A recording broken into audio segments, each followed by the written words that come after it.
껌이야? 뭐했어? 시작해도 됩니다. 공부해야 돼.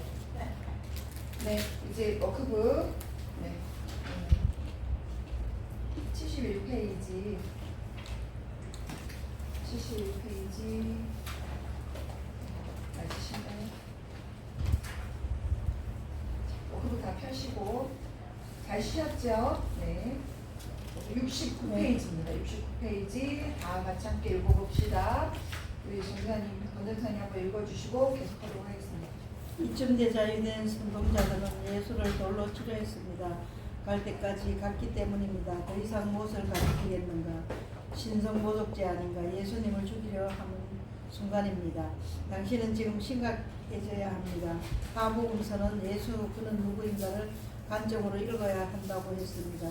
이것이 이슈입니다. 성경이 그렇게 증거하고 있습니다.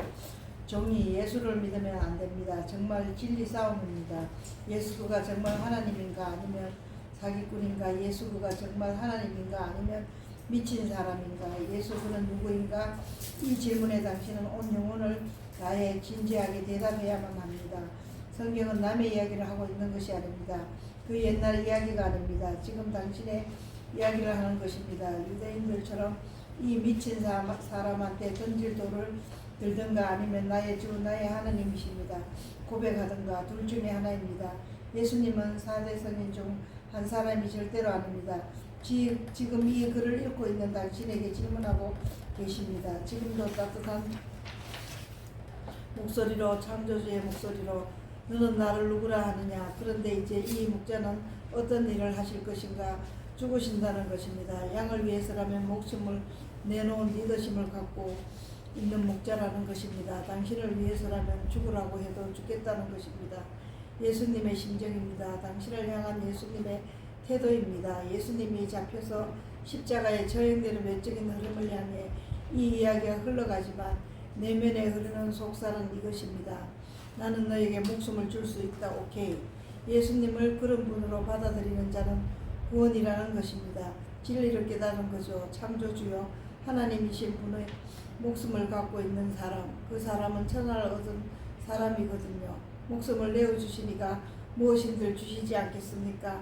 당신에게 좋은 것은 다 주신다는 보장을 생명을 내어놓음으로써 표시하는 것입니다. 주여 예수님의 이 설교가 육성으로 들리게 하소서. 내 영혼의 심장을 깨뚫게 하소서. 내 영혼도 피를 토하고 예수와 함께 죽게 하소서. 십자가에서 함께 죽게 하소서. 어디든 함께 가게 하소서. 예수님처럼 부활할 것을 믿습니다. 이것이 구원입니다. 이것이 진리입니다. 주님. 네, 감사합니다. 이런 마음으로 살고 계시죠? 자, 그래서 이제 그 다음 초막절 이 설교를 다 마치시고 초막절부터 수전절까지 유대 지역의 3개월 사역을 또 한번 사건별로 좀 정리해보고 넘어가도록 하겠습니다. 10월에 초막절이 끝나고 나서 이때부터 12월 수전절까지 일어난 일들이 대부분 누가복음에 적혀 있어요. 자, 누가복음 10장 펼치시고 쭉쭉 그냥 따라와 주세요. 10장 17절부터 24절까지는 우리 아까 봤던 것처럼 70인 전도단이 와서 보고하고 3개월 전에 예루살렘 행대 파송했잖아요. 네, 보고가 있었고, 자, 누가복음 10장 25절부터 37절까지는 자, 이 율법 교사가 예수를 시험하려고 질문을 합니다. 이때 이 질문을 통해서 예수님께서는 그 선한 사마리아인을 얘기하면서 율법은 이웃 사랑인 거고, 즉 이웃의 지경을 완전히 확 넓혀버리세요. 네, 그리고 누가복음 10장 38절부터 42절까지 마리아와 마르다의 이야기가 신앙의 이야기가 나오고 있습니다. 그리고 11절부터 11장 1절부터 13절까지 주기도문을 가르치시는 내용이 나오고, 자, 요한복음으로 넘어가셔서 요한복음 9장 1절부터 41절까지 아까 말씀드렸던 여기 내용은 안 봤지만 날때부터 소경된 자를 고치시는 이야기가 나옵니다. 신라 모세가 그 실수라고 하시죠. 그러면서 이 소경된 자에게 내가 세상의 빛이라고 가르쳐 주시고 고치시는, 즉 초막절 설교의 내용이 사실임을 증명해 보이시는 것이다. 이렇게 이러한 사건들이 이 3개월 유대 지역에서 있었던 일입니다. 그러면서 이제 수전절에 다시 어디로 가시느냐? 성전으로 가십니다. 자, 그래서 큰 이번 수전절 이후 요단 동편 베레아로 이동하여 사역하심 되어 있습니다. 워크북 71페이지의 박스. 우리 이 전사님 또 맞아 읽어주세요. 네. 예수께서는 12월 25일 수전절 명절에 다시 예루살렘 성전에 나타나십니다. 당국자들은 지금 굉장히 난감합니다. 체포하자니 민중이 따르고 그냥 있자니 자기네들은 호소하비 격입니다. 지난번 초막절에 나타나서 분명하게 공적으로 자신이 하느님의 아들이요 그리스도라고 말했습니다. 당국자들은 받아들이기 어려웠습니다. 그러니 예수님에 대해 어떻게 처신해야 할지 난감합니다. 그런데 또 나타났습니다. 도대체 왜 자꾸 우리 마음을 쫄게 하시오? 그리스도이거든 분명히 말하시오. 내가 이미 말했어도 당신들이 믿지 않는 거요. 이런 대화로 시작되는 것이 수전절 이야기입니다. BC 165년경에 마카비역으로 독립하면서 성전을 청결케 한 사건을 기념하는 명절 때 있었던 일입니다. 네, 자 마카비 혁명 때 이 제우스의 신전으로 이 성전이 지금 더럽게 되어 있는데 그 더럽혀진 성전을 깨끗게 한 사건이 있어서 그걸 수전절로 지키고 있는데 12월 25일이거든요. 근데 우리는 그걸 지키지 않고 성탄절을 지키지 않는 나라는 또 이걸 지키고 있다고 그래요. 자 초막절 이후에 다시 이때 성전 안에 이 솔로몬 행각을 다니시면서 예수님이 말씀을 선포하시는데 그 내용이 무엇이냐? 이 초막절 끝에 결론 내렸던 것 방금 했으니까 기억나시죠? 무슨 내용이었죠? 목자와 양의 이야기를 하셨잖아요. 그것이 곧 뭐다?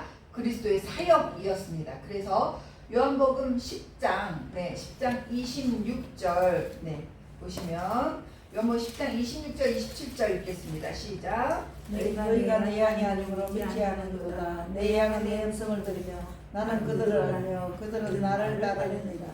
네, 그러면서 28절도 읽어주세요. 내가 그들에게 영생을 주노니 영원히 멸망하지 아니할 것이요 또 그들을 내 손에서 빼앗을 자가 없느니라. 30절 나와 아버지는 하나이니라 하신대. 또 터지셨어요. 이제 아버지하고 내가 아예 하나라고 말씀하셨어요. 자, 양을 위하여 목숨을 내놓는 자가 목자인데 그는 그리스도고 살아계신 하나님의 아들이셔. 가이사라 빌립보 MT 이후에 예수님께서는 드러내놓고 대놓고 기독론을 지금 말씀하고 계시는 거고요.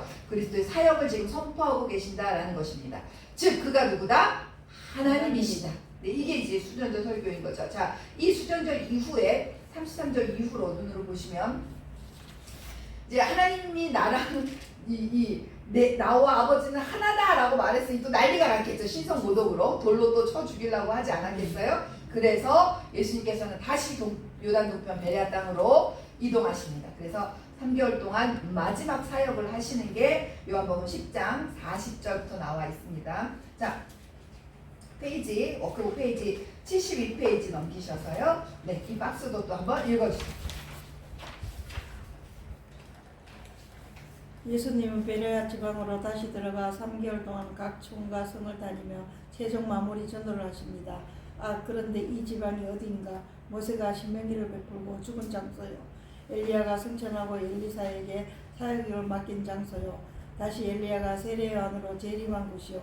예수님의 공생의 사역이 시작된 곳입니다. 그런데 놀라운 것은 이 장소에서 예수님의 사역도 마무리하시겠다는 것입니다. 그래서 초막절 즈음에 갈릴리를 떠나실 때 70인 전도단을 이곳으로 파송했어요. 그리고 이곳의 상황에 대해서 보고도 받으셨습니다. 그리고 기뻐하셨습니다. 아주 많이. 약 3년 전에 장거리 여행 준비를 하고 내려오셨던 곳입니다. 세례 요한이 세상 죄를 지고 가는 하나님의 어린 양을 보라고 외쳤던 곳입니다.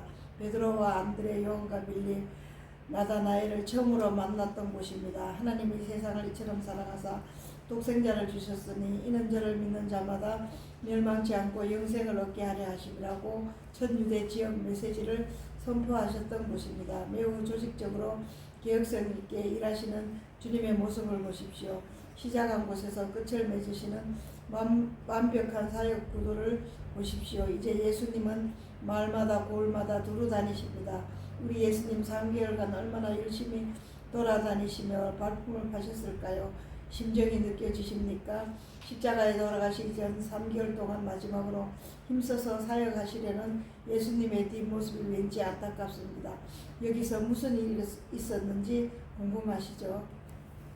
네, 자, 많은 사건들이 있고 거기에 이어서 사건 해석하시는 말씀도 있는데 자, 그 모습들이 여기 곳곳에 나와 있는데 누가복음을 좀 펼쳐주시면 좋겠습니다. 누가복음 다시 요한복음에서 누가복음 14장입니다. 제가 좀 빠르게 사건들을 좀 보면서 넘어가려고 합니다. 누가복음 14장 1절. 네.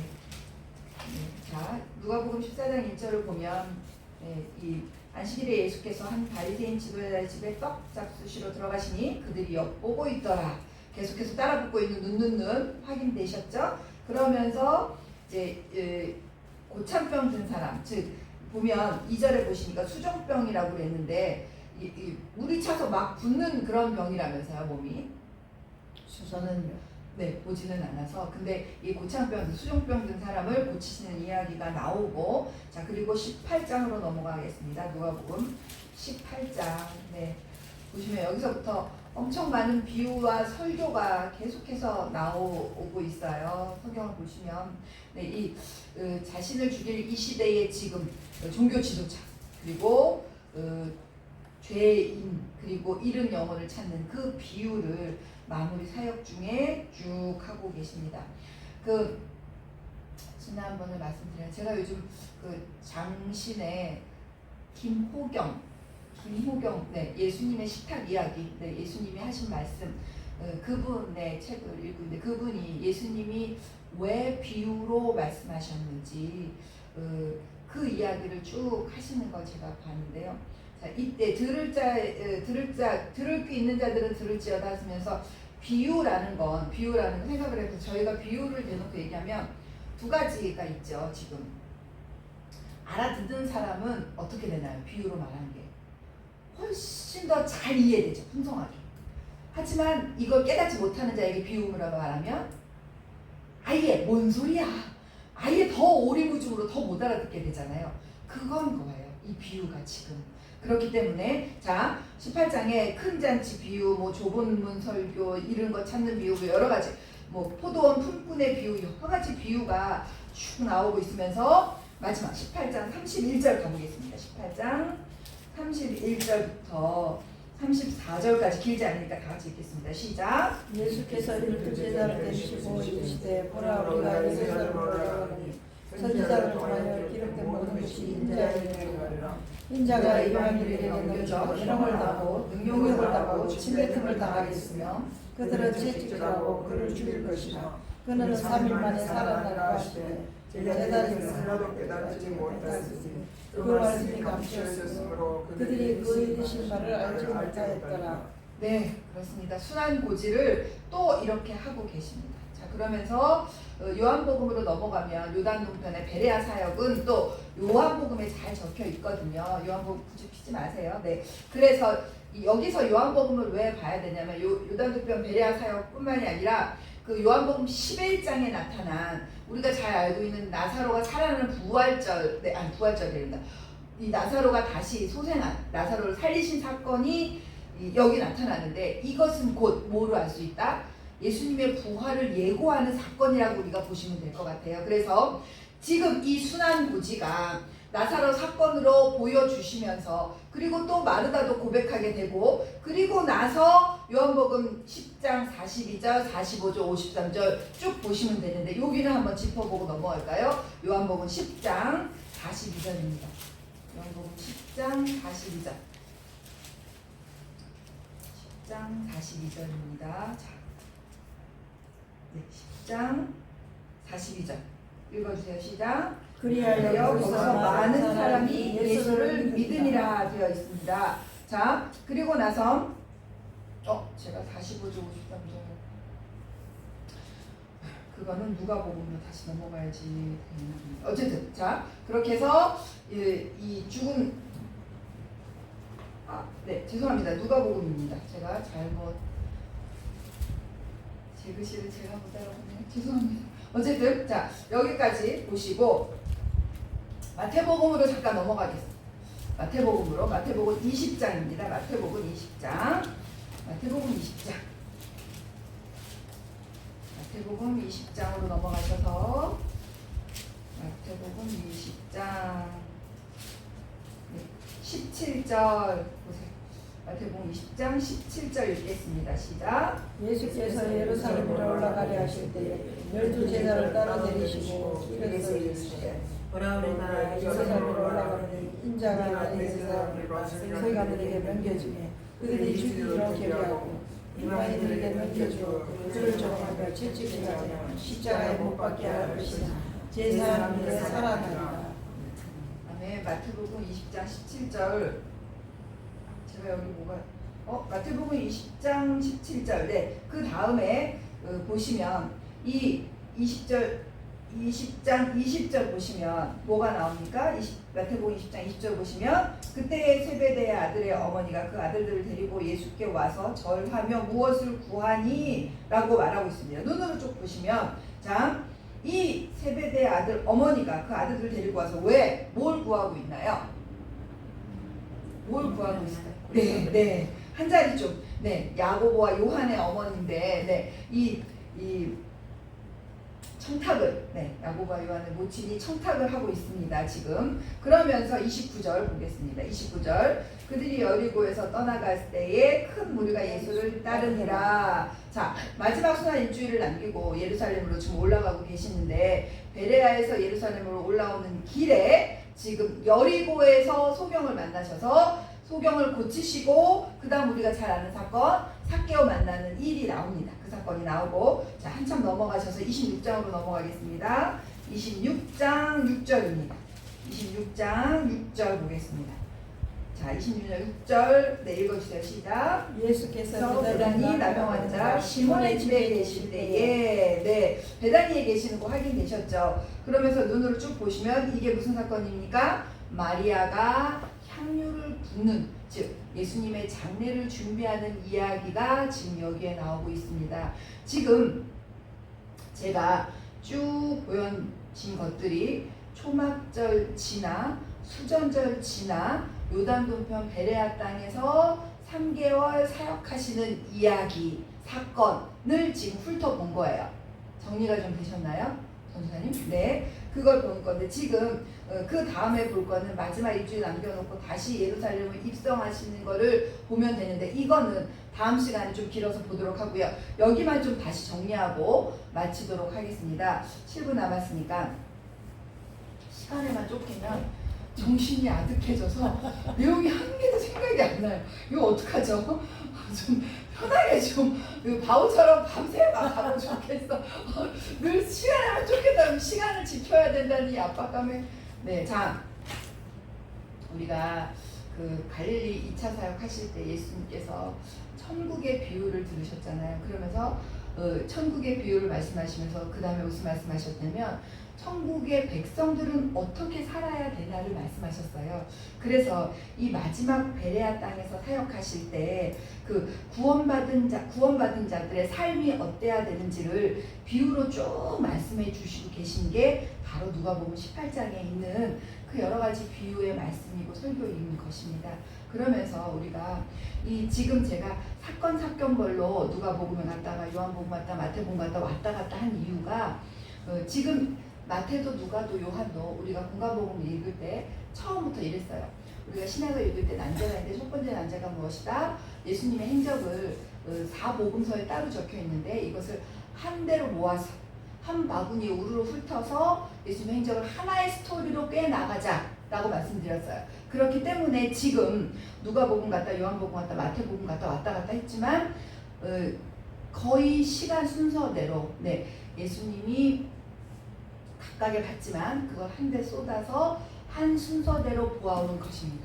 예수님께서 행하신 일들은 우리가 각각에 보면 그 의미가 100% 완성되지 않을 때가 있어요. 물론 우리는 성경을 많이 보니까 보면서 잘 알 수 있지만 일반 성도들은 그렇지 않거든요. 하지만 이렇게 한 대 모아놓고 각각의 흐름대로 따라 보면 예수님이 행하신 일들은 하나하나가 다 지금 아까 이 장소만 해도 우리가 박스에서 읽었잖아요. 왜 이 장소에서 다시 이 마지막 사역을 하시는지 이게 구약에서부터 있었던 장소잖아요. 네, 그렇기 때문에 예수님이 머물고 예수님 말씀하신 그 한마디 한마디는 다 뜻이 있고 이유가 있더라. 그냥 흘려버릴 게 아니다. 그래서 요 흐름 따라 같이 읽어나가면 맥을 따라 같이 읽어나가면 예수님이 왜 그 자리에서 그 말을 했고 그러한 사건을 일으키셨고 그 병자를 고치셨고 그런 비유를 들으셨는지를 알 수 있어요. 이거는 우리 각자의 숙제입니다. 네, 제가 다 이렇게 떠먹여 드릴 수는 없는 거고요. 그래서 마지막에 여리고에서 성경을 만나서 고쳐주시고 사교를 만난 것도 이게 바로 눈을 뜬 빛을 보여주신 이미 빛에 대한 초막절 설교를 다 하셨어요. 내가 비침을 그걸 초막절에서 굳이 초막절에서 이 설교를 하시고 그리고 나서 소경을 고치셨다라는 건 기적이 아니라 그러면서 표적이라고 말씀하시는 이유는 내가 그리스도임을 선포하고 계신 거거든요. 그렇기 때문에 성경을 읽으실 때 그냥 성경 자체로 물 흘러가시 읽어도 좋지만 또 그리고 우리가 특히나 설교를 하게 되면 그 요절을 딱 떼서 하는데 그 김호규 교수님이 이런 말 하더라고요. 목사님들의 설교를 들어볼 때 그 앞에 말씀을 보셨다면 그리고 그 뒤에 있었던 일을 참고하셨다면 그렇게 설교하지는 않으셨을 것이다 라는 말씀을 하시는 거예요. 그러니까 제가 지금 말씀하신 것처럼 예수님은 하나님은 디테일하셔서 그냥 그것만 쭉 떨어져서 해도 물론 은혜도 있고 하시고자 하신 말씀이 있지만 정말로 하나님이 하시고자 했던 예수님이 말씀하시고자 했던 그 말씀을 너무 벗어나지 않게 하려면 그 문맥의 흐름을 좀 잘 봐야 된다라는 거죠. 그걸 우리가 간과하면 안 될 것 같아요. 지금처럼 우리가 이 그리스도의 기독교의 이 트렌드를 좀 봐오면 우리 세대만 보면 한동안 큐티 안 하면 어디 가서 명함도 못 내밀고 기독교인이라고 말도 못했어요. 하지만 큐티에 폐단이 있었고 그 적용만 너무 강조하는 바람에 지금도 그 어머니 학교에서 큐티를 하는데 이 큐티를 올리거든요. 코로나 때문에 어쩔 수 없이 만나서 한 주간 큐티했던 것에, 그러니까는 큐티가 뭔가요? 말씀을 묵상하고 내가 그 말씀을 살아낸 것들을 나누는 시간을 가져야 되는데 그걸 보통 일주일에 한 번씩 모여서 나는 이런 말씀으로 이런 은혜가 받아 한 주간 이걸 묵상하면서 이렇게 행하고 살았다라고 말해야 되는데 이거를 단톡방 안에서 계속 글로 올려야 되는 거예요. 글로. 그러니까 글로 올리는 거에 한계가 있잖아요. 그리고 일주일에 한 번 올리면 나는 일주일에 한 번만 큐티한 것 같은 거예요. 왜냐 적용이 있어야 되니까 삶으로 살아낸 게. 그러다 보니 이 폐단이 있어서 지금 또다시 의논 중이에요. 근데 그 큐티 한 요절을 그렇게 하면서 그거를 계속 묵상하며 살아가는 것도 중요하지만 우리가 그리스도인을 살아가는 건 모든 우리의 시간이 카이로스의 시간이 돼서 우리가 날마다 레마의 말씀을 받으며 그 레마의 말씀으로 받은 말씀을 지키며 살아가야 되는데 오늘 봤던 그 요절만인가요? 그건 아니잖아요. 많은 사람들의 제가 그 큐티를 이렇게 보면서 무엇에 차이점을 느끼냐면요. 잘 보세요. 주어가 내가 되는 경우가 되게 많아요. 딱 그거예요. 아주 간단하고 심플해요. 우리가 주권자 하나님을 인정한다. 하나님을 내 왕으로 모시고 산다. 라고 말하면서 내 모든 삶은 하나님의 것이다. 주시는 모든 것들 하나님께로부터 왔다라고 말하면서 그 큐티 말씀을 잘 보면요. 주어가 나로부터 시작되는 게 너무 많아요. 글로 써내려가다 보니 그렇게 되더라고요. 그게 사람들이 간과하고 놓치는 것. 아무렇지도 않은 듯이 내가 되고 있다라는, 내가 주어로 내 삶을 살고 있다라는 걸 놓치고 있어요. 그래서 그건 곧 뭐냐? 말씀을 보는 시선이 하나님으로부터 보는 게 아니라 내 관점으로부터 내 말씀으로 보고 있다라는 거예요.